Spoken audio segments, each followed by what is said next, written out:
มื้อนี้เฮามาคัดเลือกพนักงานไปไว้ประจำอยู่สวนครับตำแหน่งผสมเกสรระดับมือโปร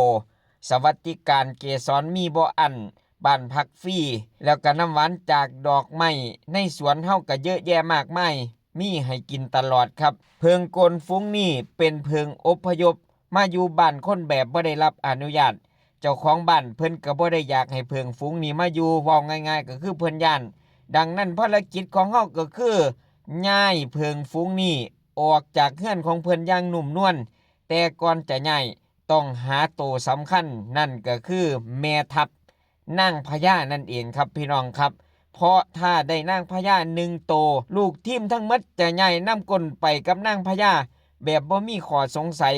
เลยต้องค่อยๆหาไปเรื่อยๆจนกว่าจะพอนางพญาประมาณนี้ครับพี่น้องค่อยหาไปเรื่อยๆหาตาเปล่าบ่พอก็เอาไฟมาเปิดเบิ่งนำเมื่อพ่อนางพญาแล้วเฮาก็จะได้พนักงานแบบมืออาชีพไปทำงานในสวนเฮาแบบบ่มีวันหยุดนักขัตฤกษ์หรือ